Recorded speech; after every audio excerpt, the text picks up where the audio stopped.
So if you have your Bibles with you, I want you to turn with me sa book ng John. Please turn with me to the book of John, chapter 11, verses 55 to 57. Or sa Filipino, Juan, kabanatang 11, ang mga talata po ay 55 hanggang 57. So, 3 talata lamang po ang ating pagbubulay-bulayan sa umaga pong ito. So, ito po ang sinasabi ng salita ng Panginoon, verse 55. Ang Paskuwa nga ng mga Hudyo ay malapit na. At maraming nagsiahon sa Jerusalem mula sa lupaing yaon bago magpaskuwa upang magsipaglinis. Pinaghahanap nga nila si Jesus at pinag-uusapan ng isa't isa, samantalang nakatayo sila sa templo. Anong akala ninyo? Na hindi na kaya siya paririto sa pista? Ang mga pangulong saserdote at ang mga pariseo nga ay nangag-utos na kung ang sino mang tao'y nakaalam ng kung saan siya naroroon, ay dapat niyang ipahayag at upang kanilang madakip siya. Mga kapatid at mga minamahal, ito po ang makapangyarihan at hindi nagkakamaling salita ng ating Panginoong Diyos. Hindi mo kailangang bumawi. Isa po sa madalas na naririnig natin o maaring sinasabi rin po natin kapag ka po tayo ay nagkakasala sa isang tao o isang minamahal ay yung mga pananalitang babawi ako sa iyo. Minsan nyo na po bang narinig yan? O minsan nyo na po bang nagamit ang mga pananalita pong iyan? Madalas po natin maririnig yan sa isang mister na nagkukulang ng panahon sa kanyang asawa. Sinasabi niya, love, mahal, sweetheart, pangga, babawi ako sa iyo. O kaya naman sa isang miyembro na naging pasaway, at naging matigas ang ulo, at dinisiplina ng pastor, sasabihin ng miyembrong ito, pastor, babawi po ako sa inyo. O kaya naman po sa isang kaibigan na hindi nakapunta sa isang mahalagang okasyon ng kanyang kaibigan, halimbawa birthday o kaya kasal, madalas po nating naririnig mula sa mga kaibigang ganito, ay friend, Mars, pare, babawi ako sa iyo. So I don't see anything wrong naman po dito sa mga pananalitang ginagamit po natin kanina lamang. I think meron po itong positibong diwa upang sumaya po yung mga taong pinagsasabihan po natin ito.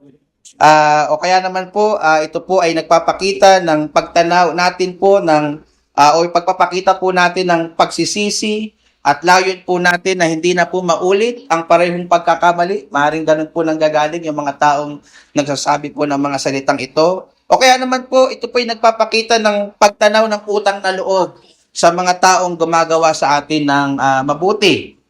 Pero I think mali po yung ganitong diwa kung gagamitin po natin ito sa ating Panginoon Diyos. Sapagkat mga kapatid, sa simula pa lang, wala tayong kahit anong magagawa upang ma-merit po natin yung forgiveness at yung goodness ng ating Panginoon Diyos sa ating mga buhay. Totoo po yan sa ating pag-aaring ganap. Nung tayo po ay ginastify, pinawalang sala po ng ating Panginoon Diyos. Tayo po ay walang anumang dala maliban sa ating mga kasalanan. You remember? Now we are saved by grace alone, through faith alone, in Christ alone. So that is true in our justification. Pero totoo din po yan sa pang-araw-araw po nating mga buhay, yung tinatawag na sanctification. So wala po tayong kahit anong magagawa upang mabayaran po natin ang ating mga pagkukulang at mga kasalanan sa ating Panginoon Diyos. Lahat po ng gawa natin, hiwalay kay Kristo, gaya po ng nabanggit ko na kanina, ay pawang basahang marurumi lamang po sa harapan ng isang banal na Diyos.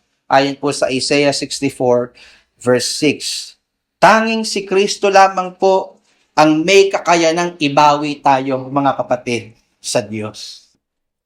Kaya naman po sa sermon na ito, gusto ko pong diinan ang katotohanan na ang tanging paraan upang maging katanggap-tanggap po tayo sa Diyos sa ating nakaraan, kasalukuyan at hinaharap ay walang iba po kundi ang ating Panginoong Hesukristo. Gusto ko pong ulitin yung main truth na yan. I want that to sink in. Ang tanging paraan upang maging katanggap-tanggap po tayo sa Diyos sa nakaraan, kasalukuyan at hinaharap ay walang iba po kundi ang ating Panginoong Hesukristo. Yan po yung diin ng sermon natin ngayong umaga, mga kapatid. Sa mga talata pong ating pinag-aaralan, nabasa po natin ang patuloy na pag-uusig po ng mga Hudyo sa ating Panginoong Hesukristo sa kabila ho ng sandamakmak na ebidensya o mga sign na nakita po nila na nagpapatunay na ito pong Jesus na ito ay hindi po isang ordinaryong tao. Ito pong Jesus na ito ay hindi isang fraud or scam. Siya po talaga ang anak ng Diyos na isinugo sa sanlibutan na siyang tunay na Kristo na magbabayad po ng ating mga kasalanan. Sa kabila po ng maraming mga patunay, recently, di ba, napag-aralan natin yung pagbuhay ng ating Panginoong Jesus kay Lazaro. For 4 days, nabubulok na po si Lazaro. Pero nagawa siyang buhayin ng ating Panginoong Jesucristo. Ano pa po bang patunay ang hihigit po roon? Na upang ang mga Hudyo pong ito ay maniwala sa ating Panginoong Jesucristo. Pero kung uugatin po natin, ang pinaka-problema po talaga nila, kung bakit po nila ginagawa ito, ay ang kawalan po nila ng kanilang pananampalataya sa Kanya. Bakit sila nagagalit? Bakit nila gustong paslangin ang ating Panginoong Jesucristo? Kung uugatin natin ang problema nila, wala silang tiwala, wala silang pananampalataya sa atin hong tagapagligtas. Sa mga talatang ito, makikita natin na natagpuan po silang seloso at masipag sa mga gawaing may kinalaman po sa kabanalan, namely, yung pag-oobserba ng mga batas at pista ng lubang tipan. Ngunit ang malungkot, mga kapatid at mga minamahal, na mimintis po nila ang pinakahunto at itinuturo po ng lahat ng mga batas at mga pista na kanilang sineselebrate, na kanilang ino-observe. In John chapter 5, verse 39 na inaral na po natin nung nakaraan, sinabi po ng ating Panginoong Jesucristo sa mga pinunong Hudyo na umuusik po sa Kanya, John 5:39, and I quote, "Saliksikin ninyo ang mga kasulatan." So of course, during this time, hindi pa po gawa ang New Testament. Ang buo pa lang po ay ang Old Testament. So Jesus Christ was saying to them, you seek the Scriptures, you seek the Old Testament Scriptures. And then sa pagpapatuloy, sabi, sapagkat iniisip ninyo na sa mga yaon ay meron kayong buhay na walang hanggan, at ang mga ito, the Old Testament Scriptures, ay siyang nagpapatotoo tungkol sa akin. Tungkol kanino daw po? Even the Old Testament Scriptures is all about Christ. Hindi lang po ang New Testament ang tungkol kay Kristo. All Scripture, Old and New Testament, is all about Christ. He is the heart, He is the center of every pages of the Holy Scripture.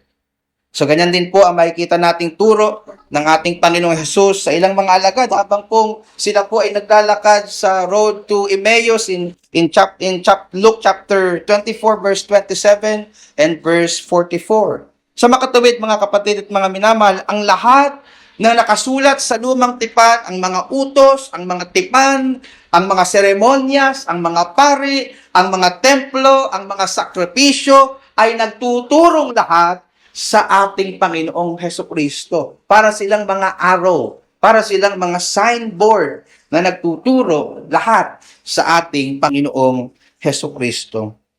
Unfortunately, dahil po sa kawalan po ng pananampalataya ng mga Hudyo, bigo po silang maintindihan ang mga signs po na iyon. Bigo po silang maunawaan that all of those things na kanilang ino-observe ay tungkol sa ating Panginoong Hesukristo. Nagpatuloy pa din po sila sa kawalan ng pananampalataya sa ating Panginoon, gaya ng nababasa po natin sa ilang mga talatang ating pinagbubulay-bulayan sa umaga pong ito. Nahinati ko lamang po, mga kapatid, sa tatlong bahagi. So I want you to know 3 things, 3 parts of this sermon, mga kapatid, para masundan po ninyo. Yung first part po ng ating sermon ay pinamagatan ko pong ang tagpo or setting, ang tagpo in verse 55. Pangalawa po ay ang paghahanap or the seeking in verses 56 to 57. And lastly, ang observation or the observation in verses 55 to 57. Tatlong bagay lang po, tatlong bahagi lang po ang gusto kong maidiin sa inyo sa umaga pong ito. Ang tagpo, ang paghahanap, at ang obserbasyon. Isa-isahin po nating pag-aralan mga kapatid. Tanguna po, mga kapatid, ay ang tagpo. In verse 55, makikita po natin yung tagpo o sa English yung tinatawag na setting ng pangyayari matapos pong magtago ang ating Panginoong Jesucristo sa lugar na tinatawag na Ephraim. Naalala niyo po ba ang dahilan? Kung bakit tumakas, kung bakit nagtago ang ating Panginoong Jesucristo sa Ephraim? Dahil ayon sa verse 54, marami na pong mga Hudyo, no? Pinag-utos na po ng mga pinunong Hudyo na ipapatay ang ating Panginoong Jesucristo sapagkat sumisikat na siya, no? At maaaring maging ito ay threat sa kanilang power na meron sila dahil po sa Roman Empire. So yun po ang dahilan at kinlaro ko sa inyo na hindi po nagtago ang ating Panginoong Jesucristo dahil natatakot siya. Di ba? Hindi dahil natatakot siyang mamatay kasi alam natin na walang kahit sinong pwedeng pumatay sa kanya kung hindi niya papayagan. Ano? Ito po ay sapagkat hindi pa iyon ang tamang oras. Hindi pa iyon ang itinakda ng Ama upang siya ay mamatay. So sa makatuwid, nagtago ang ating Panginoong Jesucristo at ito po yung mga pangyayari after po ng pagtatago ng ating Panginoong Jesucristo sa lugar na tinatawag na Ephraim. So dito po makikita natin kung sino-sino yung mga tauhan sa kasaysayan ito, saan ito nangyari, kailan po ito nangyari, at ano ang layunin particularly ng mga Hudyo kung bakit sila umakyat sa Jerusalem bago ang mismong araw ng Pasko. So kaya ko po ito tinawag na tagpo or setting sa isang kuwento.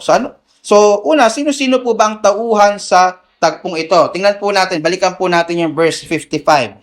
So stay lang po kayo dyan, kagaya po ng inyong ating nakasanayan. Hindi po tayo lumalayo sa teksto na ating pinag-aaralan. So dun po sa verse 55, ang sabi ho dyan ng John 11, ang Paskuwa nga ng mga Hudyo ay malapit na at maraming nagsiahon sa Jerusalem mula sa lupaing yaon bago magpaskuwa upang magsipaglinis. So sino po yung tinutukoy dito ni Apostol Juan na marami na umahon daw po sa Jerusalem mula daw po sa lupaing iyon? Saan po yung lupaing iyon na binabanggit dito in verse 55? Saan pong lupain yung tinutukoy dito ni Apostol Juan na pinanggalingan po nung sinasabi dito sa talata ng maraming tao? Considering the context, ito po yung mga taong naka-witness ng pagbuhay muli ng ating Panginoong Jesucristo kay Lazaro sa isang maliit na village na tinatawag na Betania in verses 28 to 44. So, pinag-aralan natin last time. Ngunit gusto ko pong maunawaan ninyo na hindi lamang po sila yung tauhan dito. No? Kasama sila, maraming mga tao mula sa pangyayaring iyon ay pumunta sa Jerusalem dahil malapit ang araw ng Paskuwa. Pero marami pong mga Hudyo ang pumunta rin po sa lugar po na iyon. Dahil gaya nga ng sabi natin, pista na po, malapit na po ang pista ng Paskuwa na ino-observe ng mga Hudyo. At ito po ay malakihang pista, na taunang okasyon, yearly occasion po ito na mahalagang mahalaga para sa mga Hudyo. Kaya marami pong mga Hudyo sa iba't ibang lugar, mula pa minsan sa ibang mga bansa, umuwi sila sa Jerusalem just to celebrate this big occasion. Ano po ulit yung occasion? The Feast of the Passover. Yung pista ng Paskuwa. Kung ano yung pista ng Paskuwa, mamaya papaalala ko sa inyo, papatuturo ko sa inyo. So maraming mga tao, particularly mga Hudyo po, dito po sa pangyayaring ito na ating pong pinag-aaralan. So maliban po sa mga tauhan sa istoryang ito, makikita nyo rin po kung saan ito nangyari. Din po sa verse 55 pa rin, mga kapatid. Nangyari daw po ito, saan? Sa Jerusalem. Kita nyo po yan? Ito po ay sapagkat ang capital po ng bansang Israel during this time, and I believe even this time, ay yung Jerusalem, kung saan po nakatirik yung templo na pinagdadausan po nila ng mga ritual at mga sakripisyong kanilang ginagawa sa liwanag ng lumang tipan. So, kaya ito ay nangyari sa Jerusalem. Pangatlo, makikita din niyo po rito kung kailan din po ito nangyari. Ayon din po sa verse 55, nangyari po ito noong ang Paskuwa nga ng mga Hudyo ay malapit na. So hindi pa po pista ng Paskuwa, pero nanalapit na po ang pista ng Paskuwa. Gaya po na nabanggit ko kanina, ang pista po ng Paskuwa ng mga Hudyo ay isa sa pinakamalaking event ng mga Hudyo taon-taon, yearly. No? Kung kayo ay galing sa pananampalatayang Katoliko, parang yung piyesta. Di po ba? Sino po ba dito mahilig sa piyesta? Wala. So, wag na kayong umamin, ano? Pero, ibang bagay, ibang pag-aaral po yan. Kung masama po bang kumain sa piyestahan o hindi, ano? So, pag nag-series tayo sa Book of Corinth, First Corinthians, pag-aaralan po natin yan. Pero, kung familiar kayo kung paano nag-celebrate ng feast ang mga Katoliko, ganito rin po halos yung makikita nating maraming tao, masaya, maraming kainan, at ito'y malakihang gawain, no? Ayon po sa aklat ng mga bilang, kabanatang Siyam or Numbers chapter 9, particularly in verses 3 to 5, ginagawa po ito tuwing ika-14 na araw sa unang buwan ng kanila pong kalendaryo. So iba po kasi yung kalendaryo ng mga Hudyo. So ang tawag po sa unang buwan nila sa atin, January, sa kanila ay Nisan. At may particular na oras kung kailan nila dapat gawin ang pista ng Paskuwa. Ito po ay ginagawa nila during twilight or madaling araw. So ito po ay ginagawa nila upang alalahanin ng dakilang pagliligtas na ginawa ng Diyos sa kanila o particularly sa kanilang mga panganay noong nagpadala po ang Diyos ng panghuling salot sa Ehipto. Naalala niyo po ba yung story na nabibihag yung mga Hudyo? Naalala sa Sunday school po ninyo, pinag-aaralan na po yan, di po ba? Ng mga bata pa po kayo kung kayo nakaka-attend. So, ang pinakahuling, 10 yung salot doon, di ba, na pinadala ng ating Panginoon Diyos para po mapalaya ang mga Israelita sa Ehipsyo. At yung panghuli at pinakamatindi sa tingin ko na pinadala niya ay yung kamatayan ng mga panganay. Di po ba? At yun po ay para kumpinsihin ang parao na palayain na ang kanyang bayan. So, ginawa po lahat yun. At maalala po ninyo, na nagbanta mismo si Yahweh na papaslangin niya ang lahat ng panganay na anak sa lupain ng Ehipto at ang tanging lalagpasan lamang niya. O doon po galing yung salitang Passover. No, lalagpasan, I will pass over.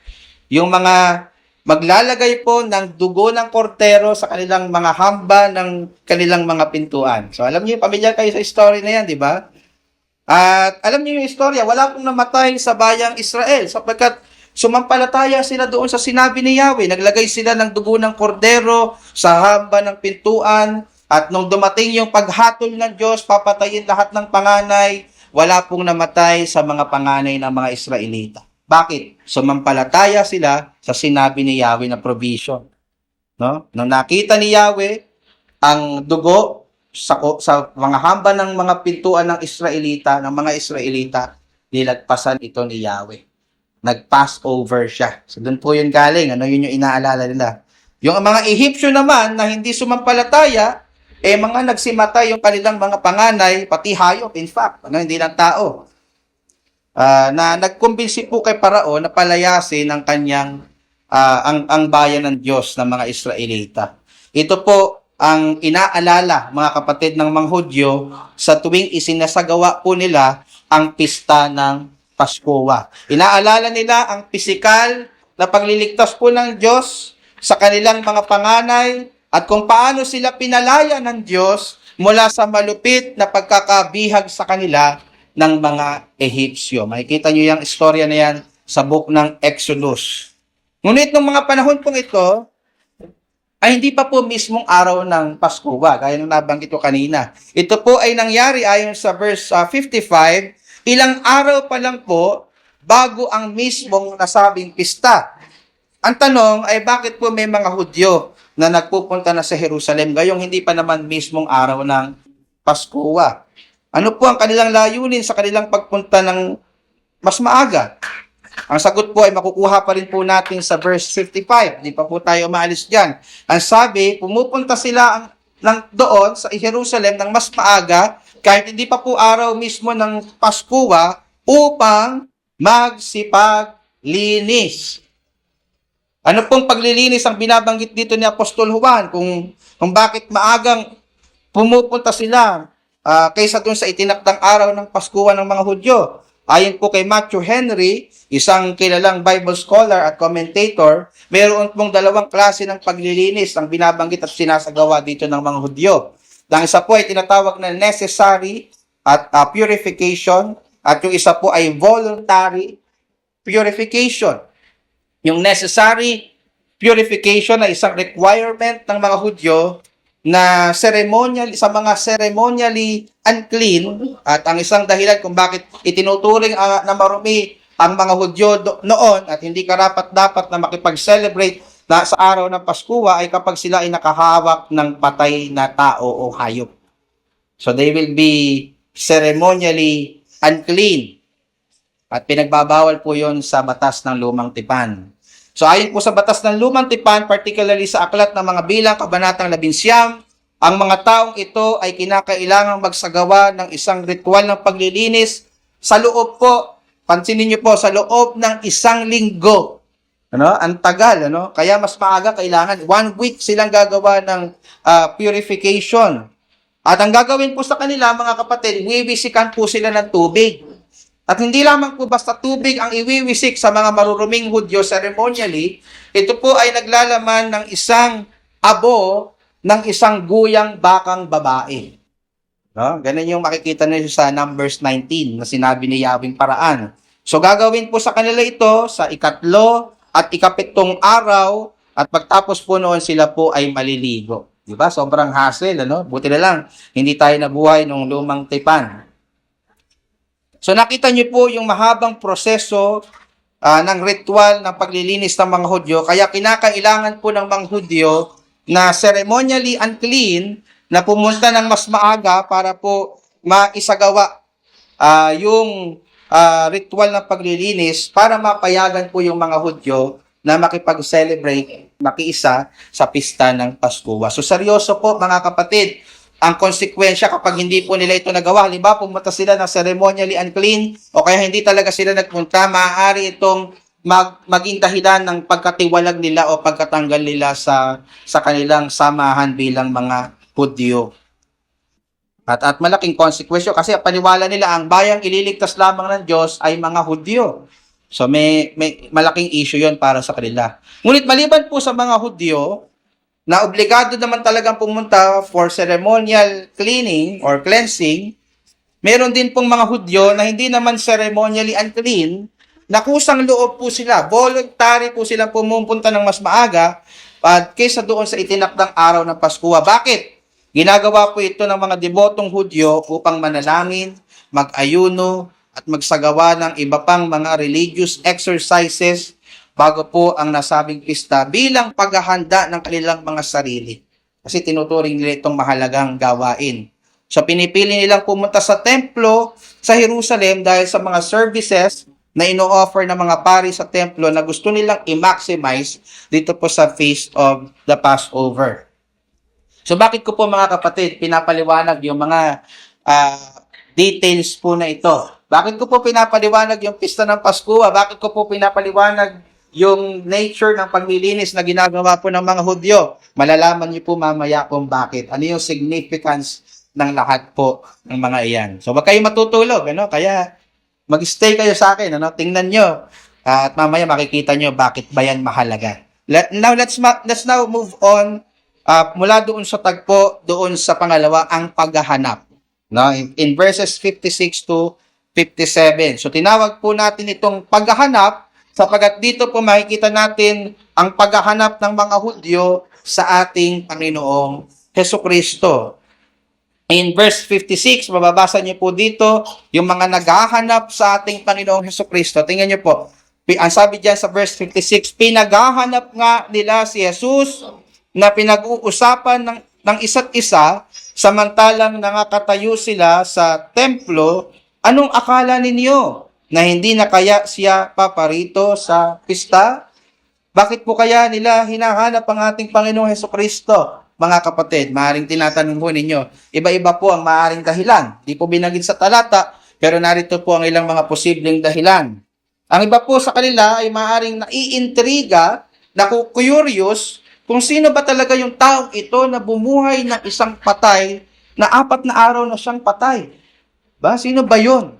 No, kung kayo man po siguro 'yon, maku-curious kayo. Yun nga lang may pumunta ditong artista eh. Sino ba sikat kayo yung PBB na di kasi wala kasi kaming di kasi ako mahilig manood ng TV. Yung maputi na ang sabi para daw laging may dalang yung light, sino yun? Tuyang, di ba? Maraming taong baliw na baliw doon, So, yun lang yun, paano pa kaya kung yung isang taong nabalita na bumuhay ng isang nabubulok na nabangkay? So, we'll understand kung bakit po sila naku-curious, bakit po sila na-intriga. Ang iba naman po ay maaaring gusto pang makakita ng mga kamanghamanghang himala na madalas pong ginagawa ng ating Panginoong Jesucristo, lalo na kapag araw ng Pasko, Ang iba naman po ay maaaring gusto pang makarinig ng magagaling na aral at doktrina ng ating Panginoong Jesucristo dahil hindi naman po minsan nating naipakita sa inyo na ang ating Panginoong Jesucristo ay napakahusay na mangangaral. Maraming gustong makinig ng kanyang aral. Ngunit ang karamihan sa kanila, considering the context, immediate context, if you will, ay maaaring hinahanap lamang siya upang siya ay hulihin at dalhin siya sa mga pinunong Hudyo na nagpapahanap sa kanya.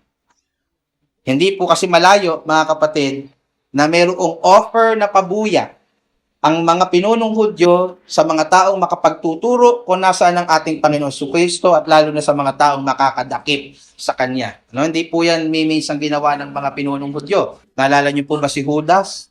Nung ipinagkanulo niya ang ating Panginoon Jesucristo, hindi naman po ang lagay ganun-ganun na lang. May binigay ang mga pinunong Hudyo kay Judas. So bagamat marami na po sa mga taga-Betanya ang sumampalataya sa ating Panginoon Jesucristo, matapos po nilang ma-witness yung pagbuhay muli kay Lazaro, hindi pa rin po maaalis na marami pa rin pong galit, duda, at hindi sumasampalataya sa ating Panginoon Jesucristo kaya gusto nila siyang mapatay. Gusto nila siyang mapaslang. So, iyan po yung ilang mga dahilan na naisip natin kung bakit maraming naghahanap sa ating Panginoon Jesucristo in verse 56. Now, maliban po sa mga naghahanap, ipinakita din po ni Apostol Juan ang mga nagpapahanap sa ating Panginoon Jesucristo in verse 57.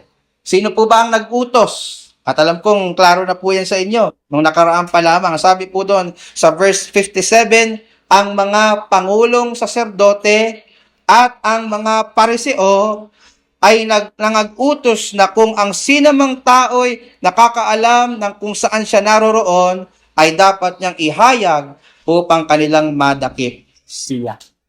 So dito po nabasa natin na mabilis na po nilang isinakatuparan ng kanilang maitim na balak na ipapatay ang ating Panginoong Jesucristo na nabasa natin in verse 53. At alam po natin mula sa nakaraan nating pag-aaral na hindi po nila nais ipahuli ang ating Panginoong Jesucristo para siya ay litisin.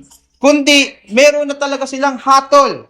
Ano ang kanilang hatol? Papatayin na talaga nila ang ating Panginoong Jesucristo. Dahil, again, sa kawalan nila ng pananampalataya at sa pagiging gahaman nila sa kapangyarihan. At sa pagpapatuloy po natin ng istorya, ilang araw o ilang linggo lang ang nakaripas, makikita niyo huron na nagtagumpay po sila sa kanilang plano na paslangin ang ating Panginoong Jesucristo. Sila po ang nagpapako sa Panginoong Jesucristo doon po sa krus ng Kalbaryo. Ngunit alam po natin sa likod ng lahat ng pangyayaring ito na meron pong isang makapangyarihan at soberenong Diyos na naglalayo na iligtas ang bawat sasampalataya sa kanyang anak sa pamamagitan ng kanyang kamatayan sa krus bilang pambayad sa ating mga kasalanan upang yung nagsisimpo yung banal na puot ng ating Ama sa langit ay mapaglubag, ay mawala. Now mga kapatid, yan po yung mga paghahanap. Now let me move on sa panghuli nating punto at ako'y very excited na ipakita sa inyo kung bakit ko ba pinaliwanag ang lahat ng detalyeng iyon na maaaring nakabore sa ilan sa inyo. Pero mahalaga po iyon, yung mga details na iyon. Let me move on to our last point, ang obserbasyon. Dito po gusto ko pong mapansin ninyo ang ilang mga obserbasyon natin sa mga ugali ng mga Hudyo mula dito sa mga talatang ating pinag-aralan sa kanina lamang. Una, makikita po natin dito mga kapatid na dahil po sa kanilang kawalan ng pananampalataya, namintis po nila ang pinakatuturo ng pista ng Paskuwa na kanilang sineselebrate. Ulitin ko po, dahil po sa kawalan ng kanilang pananampalataya, na-miss nila yung point, yung pinakatinuturo ng pista ng Paskuwa na kanila pong ino-observe o sineselebrate. Ano po ba ang tinuturo ng pistang ito? Or mas tamang sabihin, sino po ba ang tinuturo ng pista ng Paskuwa? Ito po ay walang iba kundi ang ating Panginoong Hesukristo. Siya po ang sinisimbolo ng dugo ng mga kordero na ipinahid ng kanilang mga ninuno upang hindi nila danasin ang hatol at puot ng Diyos sa mga Ehipsyo. Ang dugo po ng kordero ng Diyos, namely ng ating Panginoong Hesukristo, ay may dala ng mas malaking kaligtasan sa kanila kung sila lamang sana ay sasampalataya. This time, hindi na lamang ililigtas ng Diyos ang kanilang mga panganay na anak physically. This time, kung sila po ay sasampalataya lamang kay Kristo, ililigtas po sila ng Diyos spiritually and eternally. Lalagpasan po sila ng hatol at puot ng Diyos sa araw ng paghukom. Iyon ay kung matatagpuan silang nababalot ng dugo ni Kristo sa pamamagitan ng pananampalataya. This time, sinasabi ng Ama, if I see the blood of Jesus Christ through faith in you, I will pass over. I will pass over. Kaya po nasabi ni Apostol Pablo sa Roma 8, ang talata ay 1, that there is therefore now no condemnation for those who are in Christ Jesus. Napakasarap. Wala na pong kahit anong hatol ang naghihintay sa mga taong na kay Kristo. Yung nababalutan ng kanyang banal na dugo sa pamamagitan ng pananampalataya sa kanya. There is now no condemnation. Wala nang hatol, mga kapatid. Maaring na-experience niyo po na madalas kayong na-judge ng mga tao. Na-judge ng mali, ng mga tao sa inyong paligid na hindi po makatwiran at normal po 'yon sa mapanghusgang mundo. No?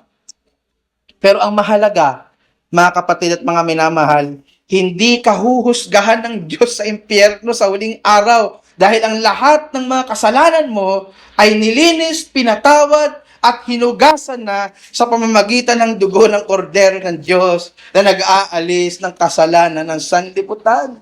Juan 1:29. Never mind na lang sa mga judgment ng tao. Na wala tayong magagawa sa kanila eh. Kung talagang insecure sa atin, o bitter sa atin, o talagang masama na lang talaga ang kanilang mga isipan, wala tayong magagawa doon.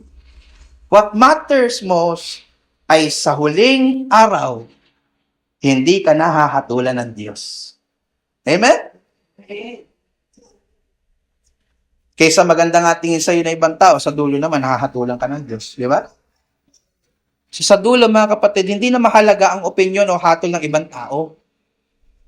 Sa dulo, ang tanging nagmamatter na lang ho ay ang opinyon at hatol ng Diyos sa iyo. Kaya napakahalaga na may relasyon ka kay Kristo. Napakahalaga na sumampalataya ka kay Kristo para sa araw ng paghuhukom, sa araw ng puot, sasabihin ni Yahweh, I will pass over you. I see the blood, I will pass over. So si Kristo ang pinakapunto at itinuturo ng pista ng Paskuwa. Interestingly, sa mismong araw ng Paskuwa o mga araw ng Paskuwa, pinatay ang ating tagapagligtas. And this time, hindi na po ang hayop ang inialay, kundi ang mismong anak ng Diyos. Ngunit sa kanilang kawalan ng pananampalataya, na-miss po nila ang tinuturo ng Paskuwa, namely, ang ating Panginoong Hesukristo. Pangalawa, kinda related din doon sa first observation po natin.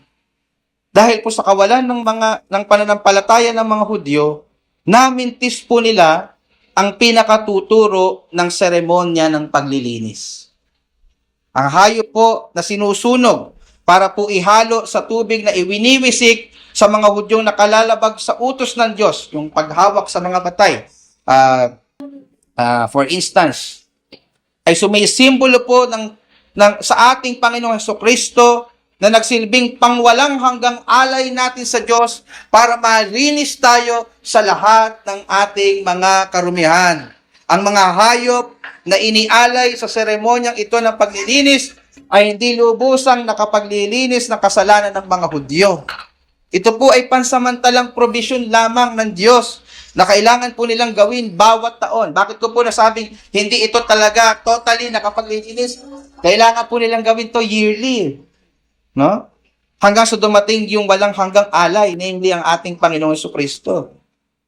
So, ganyan po yung makikita natin sa Hebreo 9:12 hanggang 14. Tingnan niyo po, ang sabi diyan, Hebrews 9:12-14, at hindi rin naman sa pamamagitan ng dugo ng mga kambing at ng mga bulong baka, kundi sa pamamagitan ng kanilang sariling dugo o kanyang sariling dugo, ay pumasok na minsan magpakailanman sa dakong banal, na kinamtan ang walang hanggang katubusan, sapagkat kung ang dugo ng mga kambing at ng mga baka at ang abo ng dumalagang baka na ibinudbod sa mga nadungisan ay makikipagbanal sa ikalilinis ng laban, gaano pa kaya, gusto ko mapansin nyo, gaano pa kaya ang dugo ni Kristo na sa pamamagitan ng Espiritu na walang hanggan ay inihandog ang kanyang sarili na walang dungis sa Diyos, ay maglilinis sa inyong budhi sa mga gawang patay upang magsipaglingkod sa Diyos na buhay. End of quote.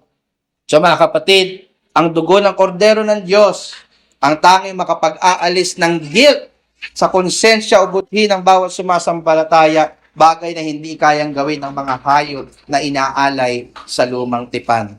Sabagat every time na uusigin tayo ng ating pong konsensya at ng mga taong ng kaaway na magpapaalala sa atin ng ating mga sablay, sasabihin natin sa kanila, ang mga kasalanan ko, bagamat marami, ay inapo ng lahat ng aking tagapagligtas.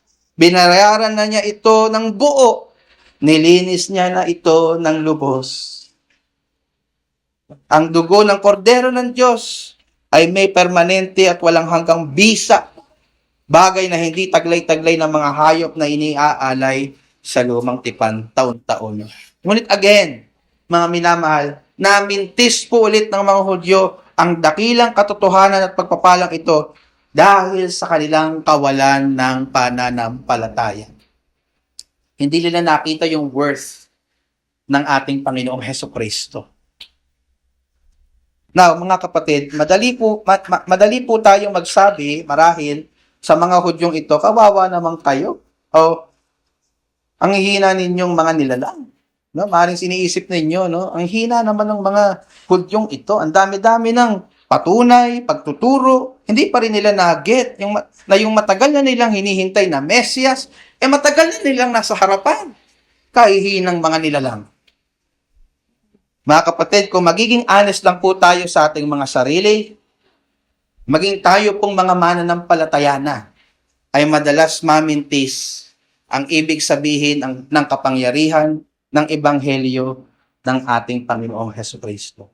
Even us, as believers. That's why mahalaga ang pagdalo palagi sa worship.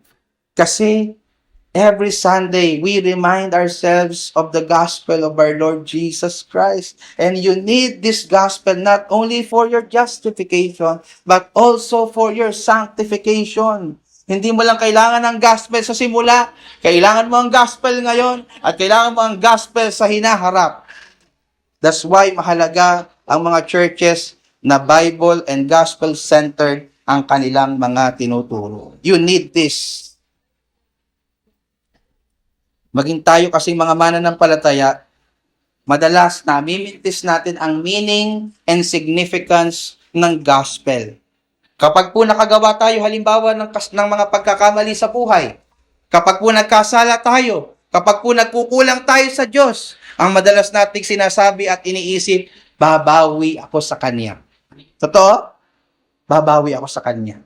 Halimbawa, ilang linggo kayo na hindi naka-attend, o kaya ay may nagawa kayong matinding kasalanan, Lord, babawi ako sa iyo. Iniisip natin na kapag mas dinamihan pa natin ang chapters na ating binabasa araw-araw, kapag dinalasan natin yung ating pagpe-pray, kapag dinalasan pa natin yung pagdalo sa mga gawain, kapag mas nagsipag tayo na maging involved sa mga ministries ng ating church, kapag gumawa tayo ng mga good deeds sa ating kapwa, matatanggap tayo muli ng Diyos at mapapatawad tayo sa lahat ng ating mga sala. Di ba ganyan yung mindset natin? Kahit believers, minsan, hindi tayo makawala sa ganong mindset. Iniisip po natin na kapag nagkasala tayo, tinatalikuran tayo ng Diyos at para ma-win back natin siya, kailangan nating bumawi sa Kanya by means of our works. Mga kapatid, that's anti-gospel and that's work-based salvation. Hindi yan yung tinuturo ng Bible. Yes, we believe that salvation is by grace alone, through faith alone, in Christ alone, in our justification. But we often neglect that it is also true in our sanctification and also in our glorification. Mga kapatid, tinanggap tayo ng Diyos noong simula pa lang, kahit hindi tayo karapat-dapat. Ano ang reason? Ano ang basis ng pagtanggap sa atin ng Diyos? Kahit hindi tayo karapat-dapat. Dahil napakarami natin, dahil napakarami natin supply sa buhay. Ang basis niya ay si Jesus Christ. Kaya tayo tinanggap. And that's the only basis kaya natin tinatanggap yung mga members sa church. Not that they are perfect. Because nobody is perfect. Kahit yung inyong pastor, itatamaan na kidlat pag sinabi kong perfect ako. Napakarami kong kapintasan na lang po yan ng aking asawa. Napakarami kong imperfections. Kagaya ninyo. Pero bakit kayo tinanggap sa church? Bakit kayo tinanggap sa pamilya ng Diyos? Because of your faith in Jesus Christ.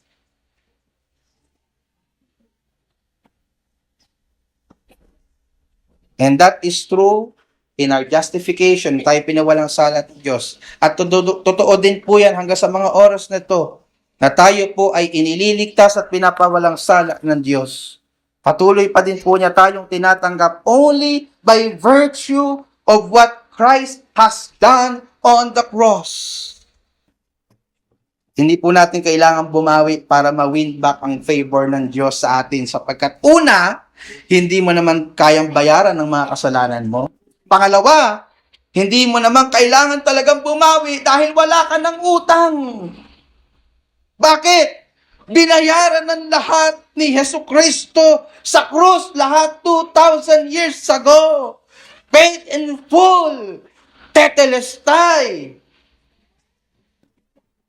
Ang tanging mo na lamang dapat gawin, kapatid, magtiwala ka sa bisa ng kapangyarihan ng dugo ni Kristo at mamahinga sa ebanghelyo ni Kristo. Pumayapa ka na anuman mga nagawa mong pagkakamali, mga pagkukulang, kasalanan, pinunan at hinugasan ng lahat ni Kristo.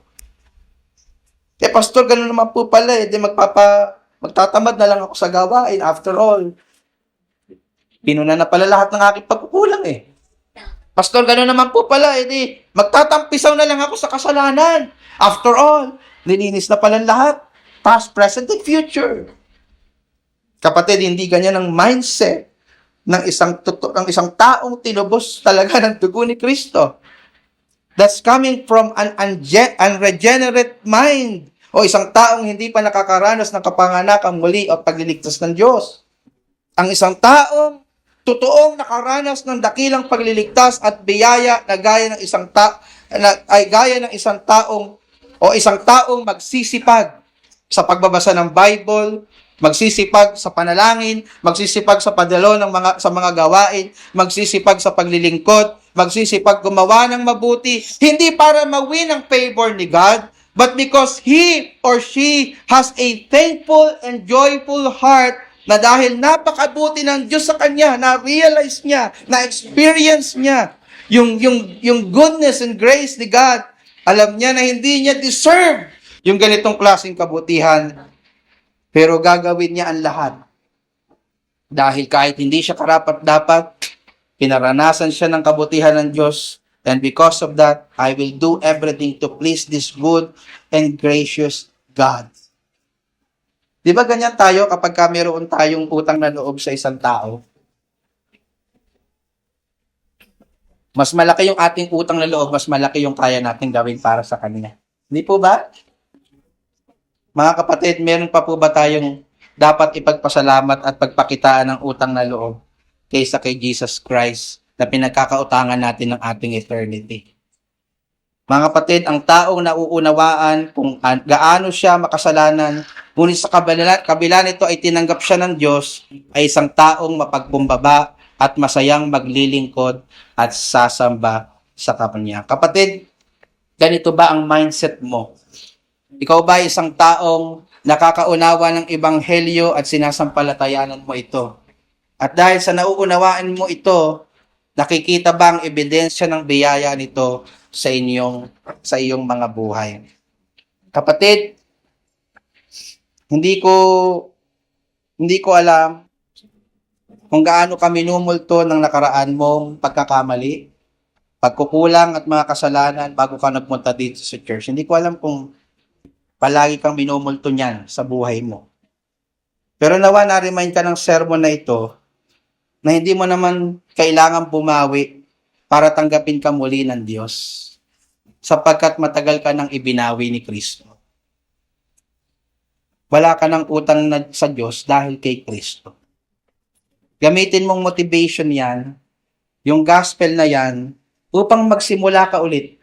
Bumangon ka ulit. No? Magsimula ka ng bago, and this time mamumuhay ka ng kalugod-lugod sa Diyos, sapagkat napakabuti ng Diyos na ito sa iyo. Kapatid, uulitin ko, hindi mo kailangang bumawi sapagkat ibinawi ka na ni Kristo. Purihin po ang ating Panginoon. Magsitayo ho tayong lahat, mga kapatid.